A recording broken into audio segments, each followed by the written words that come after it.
Welcome to the Point. This week, now that we're past Labor Day, we're going to start focusing on special races that we'll be keeping an eye on. One of those is the 83rd House District, where incumbent John Fitzgerald has an unusual circumstance in facing a former State House representative. We'll talk all about that in a moment, but first, here's our conversation with Representative Fitzgerald. Representative, first of all, thanks for doing this.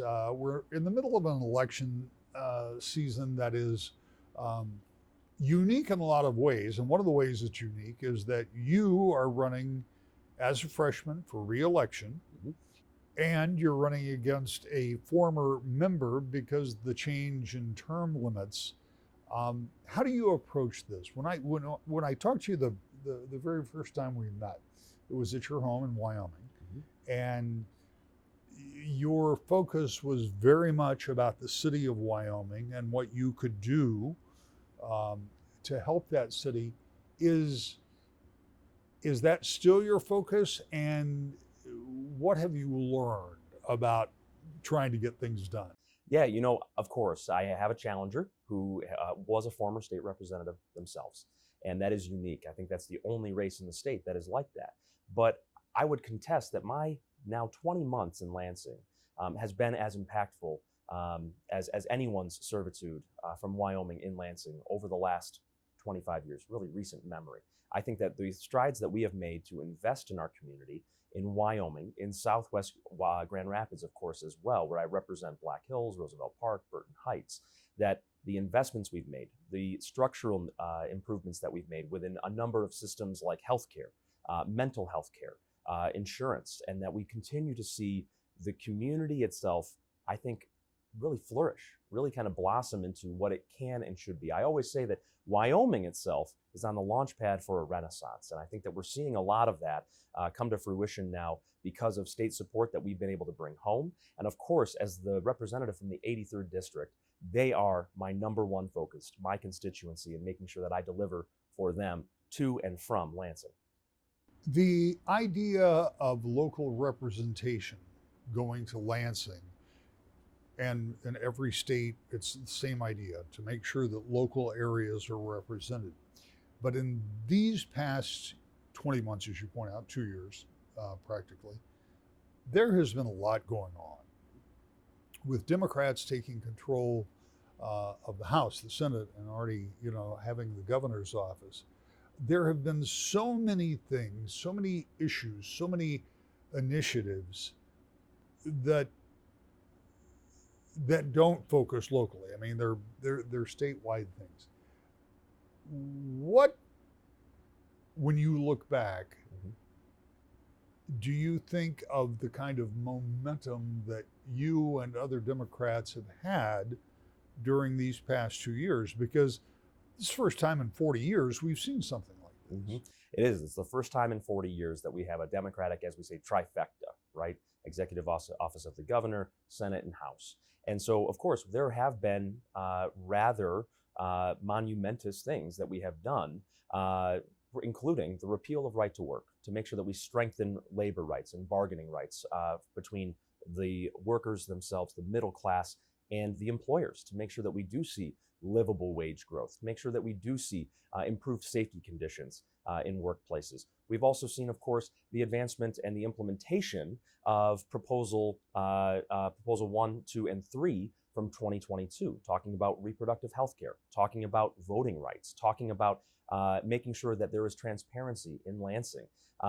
We have been hard at work, and I think that there was a lot of talk about the first 100 days in 2023, what was accomplished there in that first 100 days. That was wonderful, but we kept going. We made sure that, yes, local representation is top of mind. When there are 110 people in that chamber who are looking to represent their communities, like my district in the 83rd, we have to think about, what do these statewide policies do for our people back home? And as chair of the local government committee in Lansing, I take that to heart, making sure that every single time we have a policy that comes before me, we are strengthening local government. We are bringing the voice of the people and the strength of local communities back to Lansing. We want to make sure that it does not feel like a top-down approach, but rather that at every level of government, you are able to see an impact being made by your local representatives. What remains to be done? I mean, it never ends. There's always something to be done. And I think one of the, I think underlying that question is, what is the bigger plan for spending and investing, whatever word you want to use, because the budget has grown massively in the past few years. And we know that there's some federal money that won't be replaced in there, and that wasn't necessarily put in the budget per se. But what what next do you want to do, and what, if any, concerns do you have about the expansion of this budget? Well, when there is money in a state budget, we want to make sure that the budget itself is a reflection of Michiganders' priorities. And for me, that's a reflection of my constituents' priorities. We brought home $75 million from Lansing in enhancement grants to promote projects that are going to improve the lives of Wyoming residents, Southwest Grand Rapids residents, Cutlerville residents, from Special Olympics Michigan support to the Hispanic Chamber of Commerce receiving support to build a new facility in Roosevelt Park, to make sure that we have $20 million to promote pedestrian safety, which was the first thing I ran on when running for city council in 2020, was improving pedestrian safety along 28th Street. $20 million to build that pedestrian bridge to help students get to school at the high school there, and more. But beyond that is that the budget itself, again, should be a reflection of Michiganders' priorities. And I have a proposal in Lansing right now that I want to continue to move forward about childcare costs. I have a young family. I have a young daughter in childcare myself.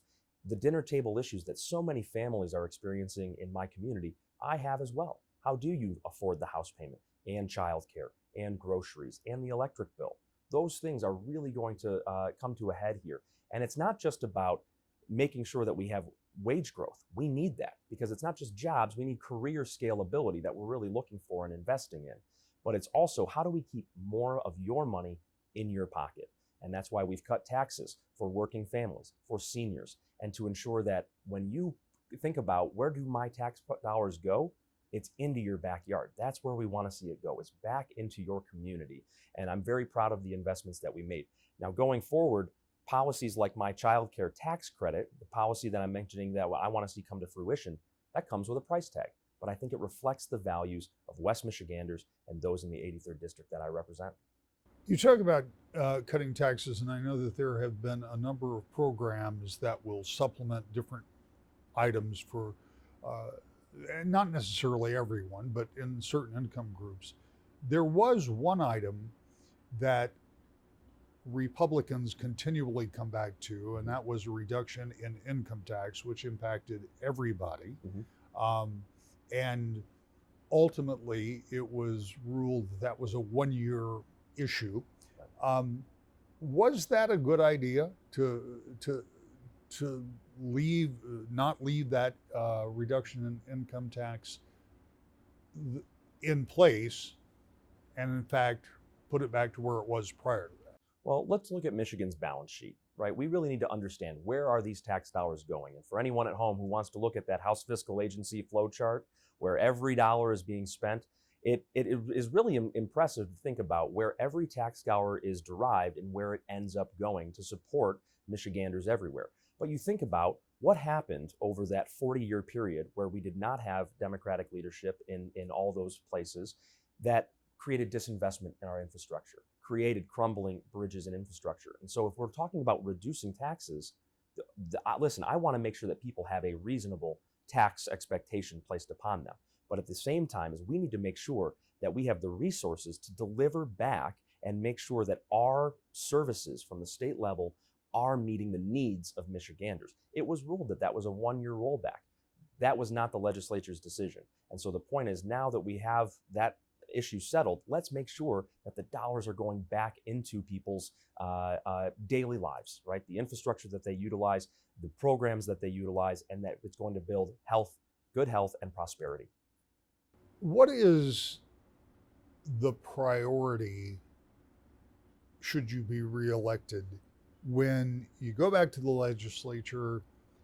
We know that there are serious concerns in this state about infrastructure. We know that there have been investments in infrastructure, but we also know that we're probably a decade or two away from realizing the ultimate result. I mean, we always see orange barrels, throughout the spring, summer, and into the fall. But what are the priorities? What needs to be done from an infrastructure basis first? Yeah, I think we have to solve the funding crisis, right? We have obviously seen that gas tax is the main funder for infrastructure. And there have been a number of proposals that have been put out into Michiganders' purview, right? They're looking at toll roads. They're looking at higher registration fees. They're looking at an increase of the gas tax. And I think at the end of the day is how do you cover a gap in funding? Well, you either reallocate or you make sure that you deliver or derive new funding sources.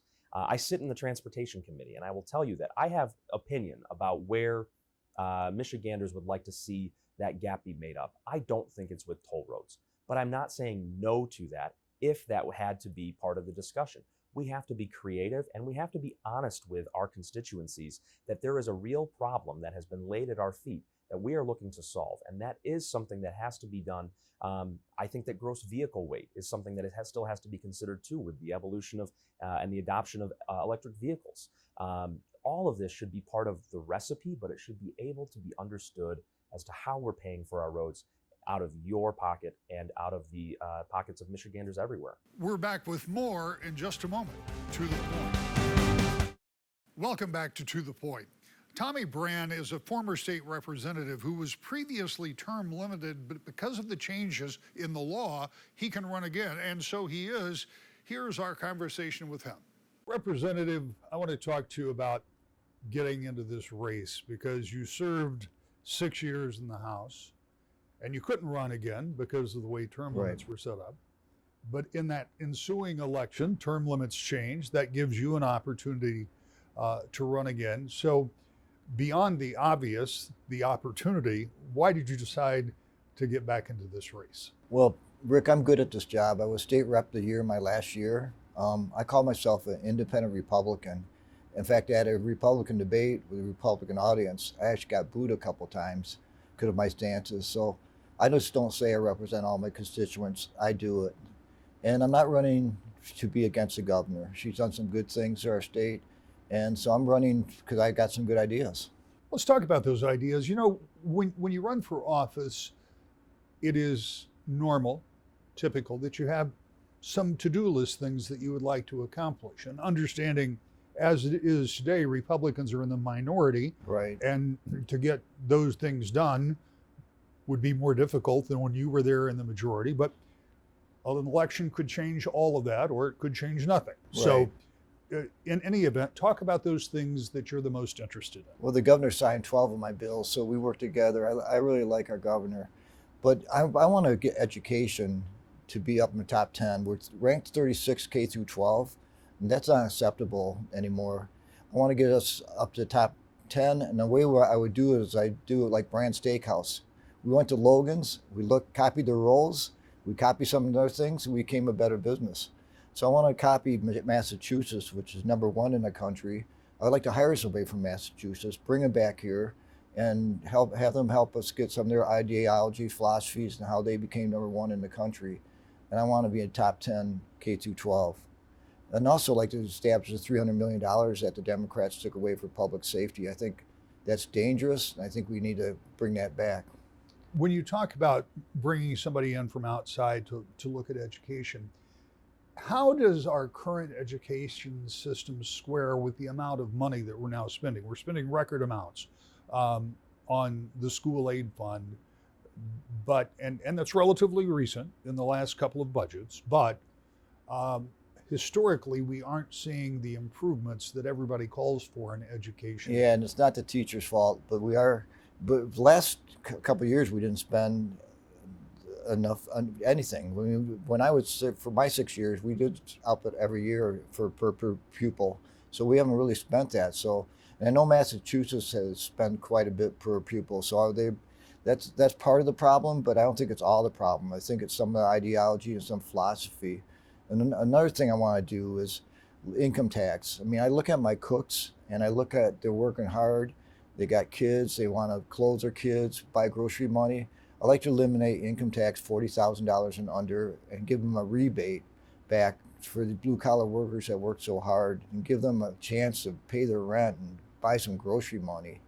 I think that's a little bit outside thinking, but that's why I'm good at this job.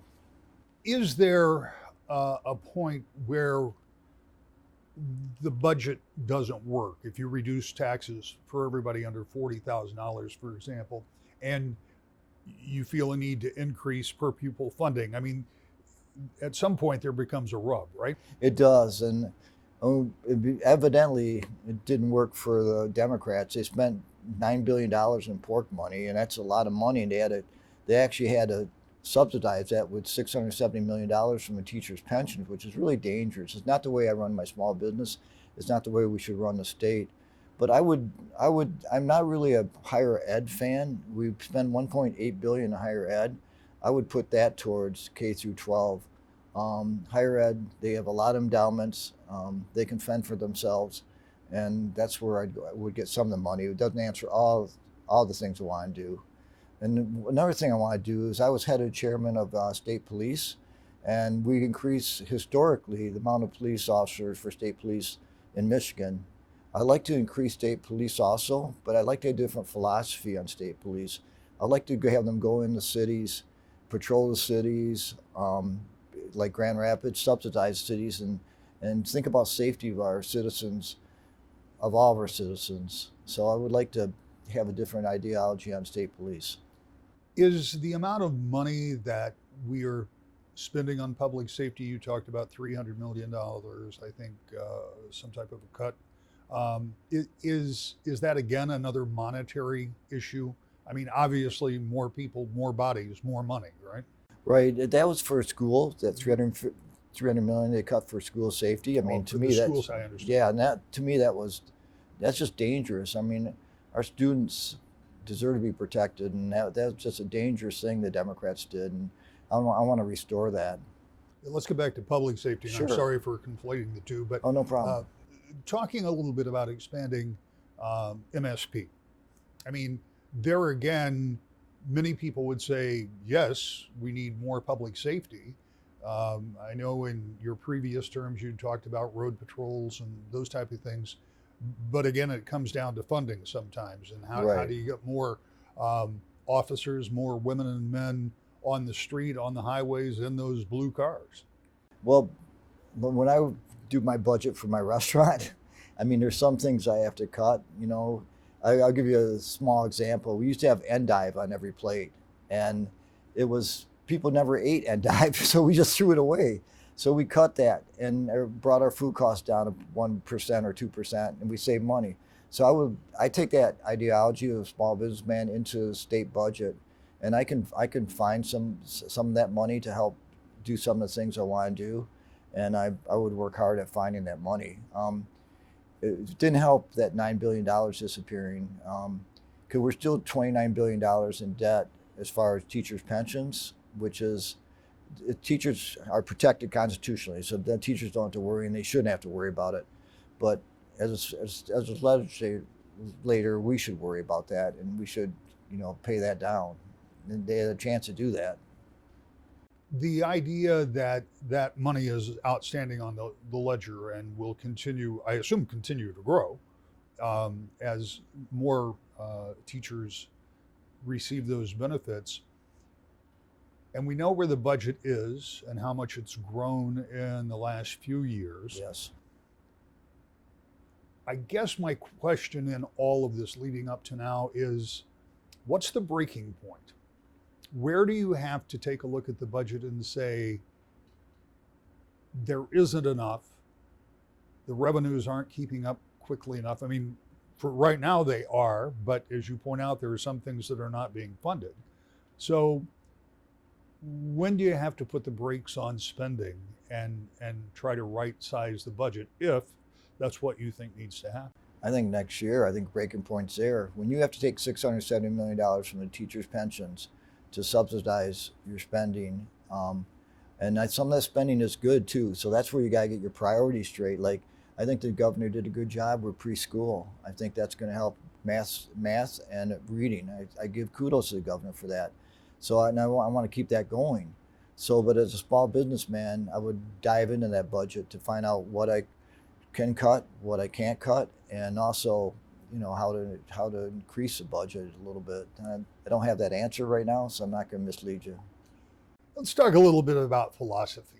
I look at politics today as being coarse and divisive to a point that I've never seen, and I followed it for a long time. And I've known you as a businessman and as a state representative. What compels you to get in the arena again, knowing that politics can be a pretty rough business at all levels, and running for state house is no different than running for some other offices. I mean, I appreciate your willingness to serve, but I'm always a little surprised when people step up to the plate in this environment. Yeah, I mean, I got 9 stitches in my head from a bar fight. So I'm tough enough to take some of the criticism I get when I go to doors, and some of it I deserve, But I was one time I was at a bar and it was all Republicans, and we had just a couple, I won't mention them, but there were state reps next to me. And this one person, Republican, yelled out that the governor's committing genocide because of COVID. I know, and I'm looking at my fellow state reps and nobody's saying anything. And finally I said, well, that's a ridiculous statement. She's not doing that. COVID was new to all of us as far as nursing homes and everything like that. I stuck up for the governor because that was a ridiculous statement. It was a cruel statement, and it was a wrong statement. And that's the type of politician I am. So, and later on, the guy came to me, and he was a minister. So, of all things. So, that's how tough politics are. COVID was really a stressful thing. We didn't know a lot about it.